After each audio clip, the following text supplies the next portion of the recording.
देखे होंगे, bus stand पर बहुत बार गए होंगे आप।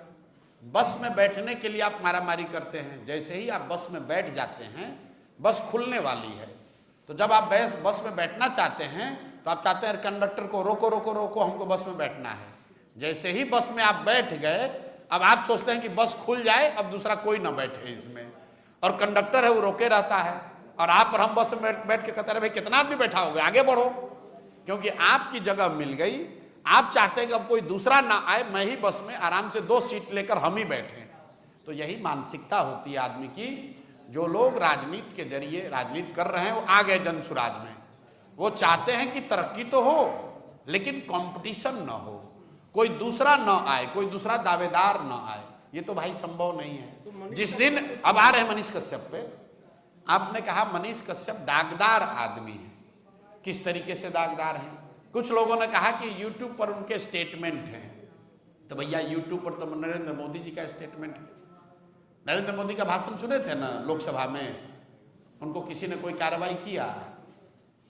मैंने फिर बताया, गंगा नदी निकलती हैं हिमालय से, बंगाल तक जाते जाते सैकड़ों छोटी बड़ी नदियां नाले गंगा में समाहित होता है। तो क्या गंगा को आप गंडक कहने लगते हैं?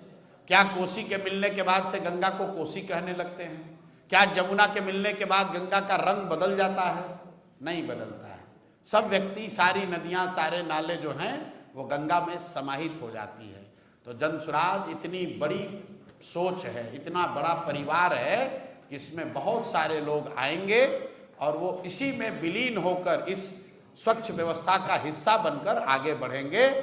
दिल्ली में यमुना आकर मिलती है गंगा में, उससे पहले उसका रंग काला है, और जैसे ही दिल्ली से निकलता है तो यमुना उसमें विलीन हो गई, उसका रंग गंगा का रंग हो गया।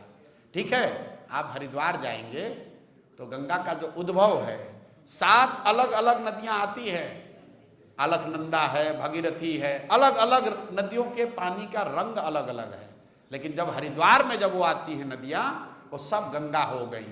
तो जनसुराज वो बड़ी व्यवस्था है जिसमें हर वो व्यक्ति जो बिहार को सुधारने के लिए अपना योगदान करना चाहता है, वो चाहे किसी भी पृष्ठभूमि का हो, चोर बदमाश हो तो उसको नहीं लिया जाएगा, लेकिन अगर वो गरीब घर का है, अगर उसके पिताजी विधायक नहीं हैं, वो किसी बड़े बाप का लड़का नहीं, ये हम लोग के यहाँ किसी को एक्सक्लूजन का क्राइटेरिया नहीं है।